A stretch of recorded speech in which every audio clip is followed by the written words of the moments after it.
Hi, in this video you're going to see a reaction between copper and silver nitrate.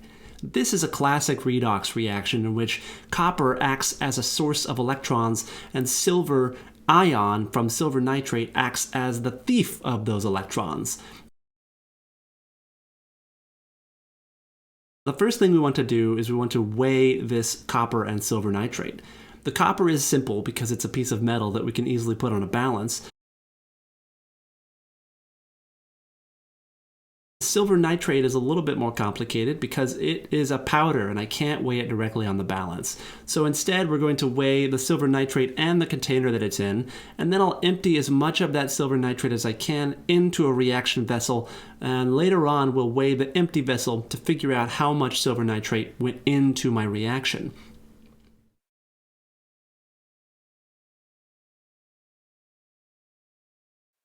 To start with, the first thing I want to do is I want to dissolve this silver nitrate in some deionized water.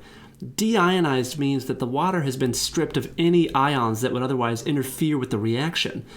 The normal tap water has plenty of things like sodium, chloride, potassium, magnesium, other such things that could react with the ingredients that I'm trying to use and make complications. So to avoid that, we have a special machine in the lab that cleans it for us, and all of the water that we put into reactions is always deionized.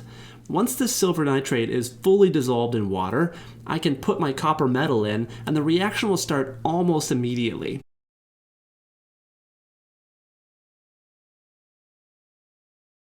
Now what you're seeing right now is the copper metal acts as a source of electrons for the silver ion that's dissolved in water. When the silver ion bumps into the copper, the exchange happens and two things go on. One, the silver ion becomes silver metal. That's the hairs that you're seeing grow on that coil.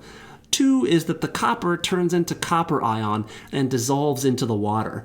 That's why the water is turning blue, because copper ions are blue. The silver hair is only just barely hanging onto that copper wire, so I can come back repeatedly and shake that wire free to expose more copper and allow the reaction to continue. Eventually, it starts to get black and the reaction slows down. That's when I know I'm done and I'm left with this column of silver powder at the bottom and copper dissolved in water all along the body.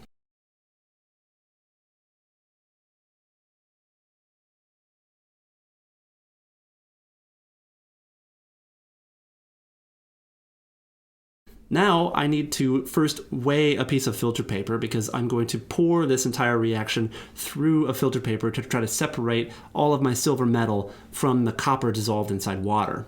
I need this weight for filter paper because I'm not going to separate the silver from the filter paper. I want to be able to manually subtract the weight of the filter paper off of my final weight.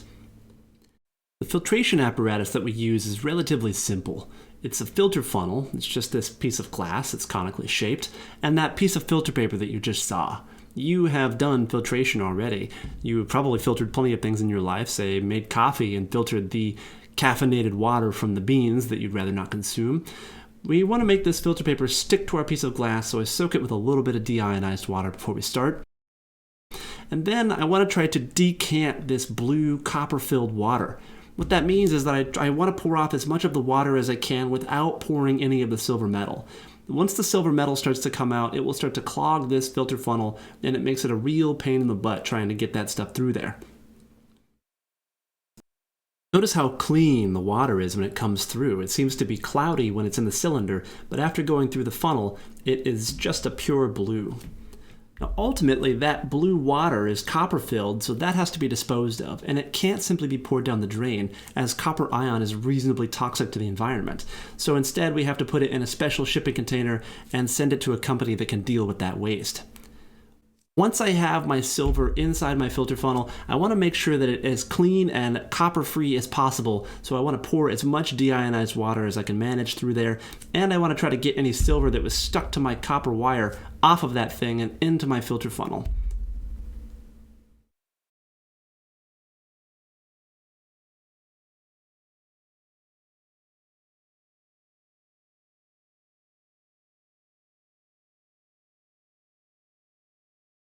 Once I'm confident that my silver is as clean as I can get it, I need to dry it. I want to get rid of all of the excess moisture so that we can have a reasonably good mass on how much silver I was able to collect from this reaction.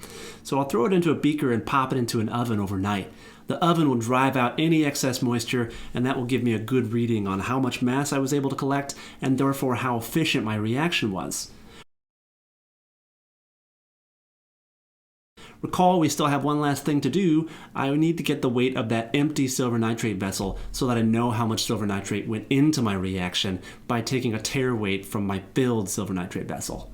I also want to get the weight of my copper. I want to know how much mass my copper lost so I can figure out how my stoichiometry is working inside this reaction.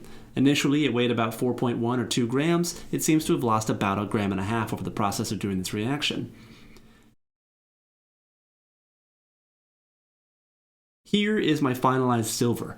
May not look very much like silver that you're used to seeing, but it is fine silver needles trapped inside my filter paper.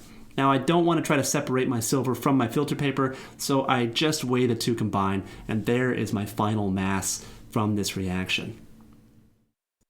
There you have it. I hope you guys learned something, and I hope you enjoyed doing this makeshift lab.